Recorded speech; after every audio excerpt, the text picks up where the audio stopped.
Imagine अगर इसी वक्त मैं आपको दुनिया की दो सबसे मिस्टीरियस और डेंजरस जगहों में से किसी एक जगह में ड्रॉप कर दूं। पहली अमेज़न रेन फॉरेस्ट और दूसरी पैसिफिक ओशन के बीचों बीच। ना आपके पास फ़ोन है, ना खाना, ना मैप और ना ही किसी से कनेक्ट करने का कोई तरीका। अब सिर्फ एक सवाल, आप किस जगह सर्वाइव करना चूज करेंगे?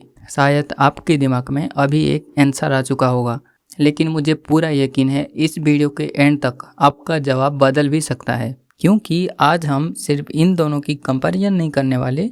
हम जानेंगे कौन ज़्यादा डेंजरियस है, कौन ज़्यादा मिस्टीरियस है, कौन ज़्यादा बायोडाइवर्सिटी को सपोर्ट करता है और सबसे इम्पोर्टेंट, अर्थ के लिए इन दोनों में से ज़्यादा इम्पोर्टेंट कौन है। तो आइए डिस्कवर करते हैं अमेज़न रेन फॉरेस्ट और पैसिफिक ओशन में से सच में ज़्यादा एक्स्ट्राऑर्डिनरी कौन है। लेकिन शुरुआत करते हैं एक सिंपल सा सवाल से, आखिर इन दोनों में बड़ा कौन है? पैसिफिक ओशन का एरिया लगभग 165 मिलियन स्क्वायर किलोमीटर्स है। इतना बड़ा कि अर्थ की पूरी लैंड सरफेस से भी ज़्यादा एरिया सिर्फ इसी एक ओशन के पास है। वहीं अमेज़न रेन फॉरेस्ट का एरिया लगभग 5.5 मिलियन स्क्वायर किलोमीटर्स है। कंपैरिजन देखा जाए तो साइज के मामले में ओशन आसानी से जीत जाता है, पर असली सरप्राइज अब शुरू होता है, क्योंकि कभी कभी बड़ा होने का मतलब ज़्यादा लाइफ होना नहीं होता। इस इतने बड़े ओशन में भी ज़्यादातर जगह लगभग एक डेजर्ट की तरह है और यहीं से अमेज़न की एंट्री होती है। अमेज़न रेन फॉरेस्ट अर्थ की टोटल लैंड एरिया का सिर्फ एक छोटा सा हिस्सा कवर करता है, लेकिन इसके बावजूद ये दुनिया का सबसे बायोडाइवर्सिटी रिच प्लेस में से एक है।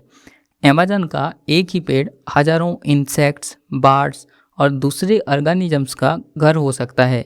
हर साल साइंटिस्ट को यहाँ hundreds of new species discover करते हैं, नए फ्रॉग्स, नए इंसेक्ट्स, नई फिश और कभी कभी ऐसी प्लांट्स भी जिनके बारे में इंसानों को पहले कभी पता ही नहीं था।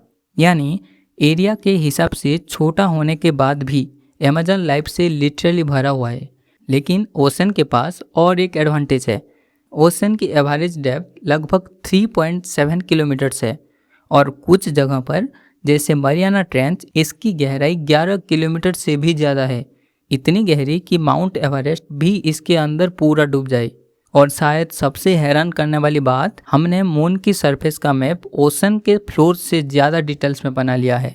मतलब हमारे अपने प्लानेट पर ही एक ऐसी दुनिया मौजूद है जिससे हम आज तक पूरी तरह जानते ही नहीं।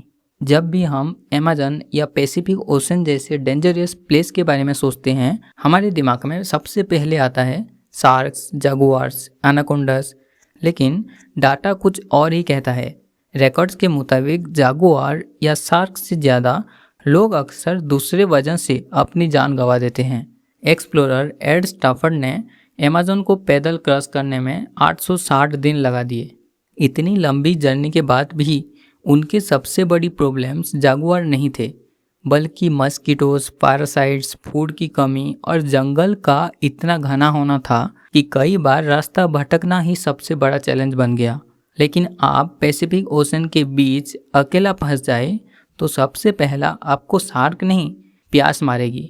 आयरनिकली आपके आसपास लाखों करोड़ लीटर पानी होगा, लेकिन एक बूंद भी पीने लायक नहीं। वर्ल्ड वॉर 2 के दौरान एक चाइनीज सेलर स्पून लिम अपनी शिप डूबने के बाद 133 दिन तक अकेला समुद्र में जिंदा रहा। लेकिन सबसे सरप्राइजिंग बात, उसकी सबसे बड़ी लड़ाई शार्क्स नहीं थी, बल्कि पीने के पानी की कमी, भूख और अकेलापन से थी। 133 दिन के बाद उन्हें ब्राज़ील के मछुआरों ने रेस्क्यू किया। और शायद यही नेचर का सबसे बड़ा इल्यूजन है। हम हमेशा बड़े प्रेडिटर से डरते हैं, जबकि नेचर अक्सर हमें सबसे छोटी और सबसे ऑर्डिनरी चीज़ों से हरा देती है। अब मान लीजिए आपको एक चॉइस दी जाती है, या तो आप अमेज़न रेन फॉरेस्ट में बेसिक सर्वाइवल गियर के साथ अकेला छोड़ दिए जाते हैं, या फिर पैसिफिक ओशन के बीच एक छोटी सी लाइफ राफ्ट पर। दोनों सिचुएशन में आपके पास कुछ बेसिक सप्लाईज है, लेकिन रेस्क्यू कब आएगा ये किसी को नहीं पता। अब सवाल ये है, बचने के चांस ज़्यादा कहाँ होंगे? अमेज़न में लाखों पेड़, हजारों नदियाँ, जहरीले फ्रूट्स, अनजानी आवाज़ें और हर तरफ एक जैसी जंगल है। कुछ दिनों बाद भूख, थकान और कन्फ्यूजन की वजह से इल्यूजन भी होने लगता है। और अगर आप एक बार खो जाएं तो आपको ढूंढना रेस्क्यू टीम के लिए भी बहुत मुश्किल हो सकता है। और पैसिफिक ओशन चारों तरफ बस पानी ही पानी। लेकिन आयरनी देखिए, जितना पानी आपको घेर कर खड़ा है उसका एक बूंद भी आपके प्यास नहीं बुझा सकता। ना आसानी से खाना, ना शेल्टर, ना जमीन। और हर गुजरती घंटे के साथ आपकी एनर्जी और उम्मीद दोनों कम होने लगती है। यानी अमेज़न में रिसोर्स मौजूद होते हैं लेकिन उन तक पहुंचना सबसे बड़ा चैलेंज होता है। और ओशन में चैलेंज ही ये है कि रिसोर्स है ही नहीं। एक जगह नेचर आपको कंफ्यूज करती है, दूसरी जगह नेचर आपको बिल्कुल अकेला छोड़ देती है। तो अगर सर्वाइवल की बात की जाए, दोनों ही जगह इंसान के लिए एक्सट्रीम चैलेंज है। एक जगह जंगल का अनसर्टेनिटी है और दूसरी में समुंदर का आइसोलेशन। लेकिन अगर एक चीज़ है जहां ओशन आज भी अमेज़न से कई कदम आगे है तो वो है मिस्ट्री। अमेज़न में हर साल नए स्पीसीज डिस्कवर होते हैं, लेकिन ओशन की कहानी और भी ज़्यादा सरप्राइजिंग है। सोचिए, डीप ओशन में ऐसी जगह है जहां सनलाइट कभी नहीं पहुंचती और वहां ऐसी जीव रहते हैं जिन्हें देखकर लगता है जैसे वो किसी दूसरे प्लैनेट से आए हों। यानी अर्थ पर ही एक ऐसी दुनिया है जिसे इंसान आज तक पूरी तरह एक्सप्लोर नहीं कर पाया है।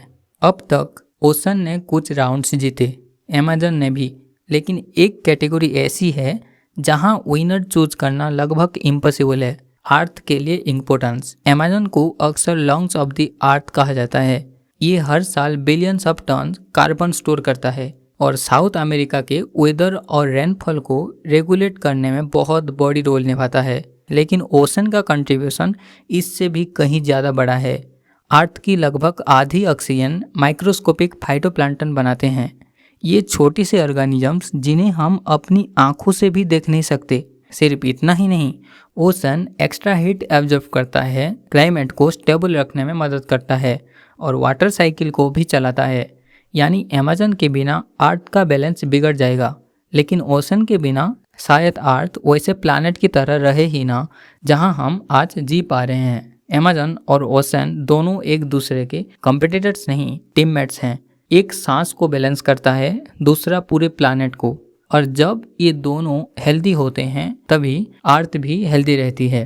तो अगर स्कोर बोर्ड्स देखा जाए, राउंड 1 साइज में पैसिफिक ओशन, राउंड 2 बायोडाइवर्सिटी में Amazon rain forest, round 3 danger के मामले में ड्रॉ रहते हैं, राउंड 4 सर्वाइवल में भी ड्रॉ, राउंड 5 मिस्ट्री में पैसिफिक ओशन और राउंड 6 अर्थ के लिए इम्पोर्टेंस के मामले में भी ड्रॉ रहते हैं। तो फाइनल स्कोर में पैसिफिक ओशन ने 2 राउंड्स जीते, अमेज़न रेन फॉरेस्ट ने 1 राउंड जीता और 3 राउंड्स ड्रॉ रहे। स्कोर के हिसाब से पैसिफिक ओशन आगे है, लेकिन ये कंपैरिजन सिर्फ जीत या हार का नहीं था। अमेज़न और पैसिफिक ओशन दोनों अपने अपने तरीके से एक्स्ट्राऑर्डिनरी है। एक ज़मीन पर लाइफ को सपोर्ट करता है और दूसरा पूरे प्लैनेट के बैलेंस को। और शायद इसी वजह से असली विनर कोई एक नहीं बल्कि वो अर्थ है जिससे ये दोनों मिलकर जिंदा रखते हैं।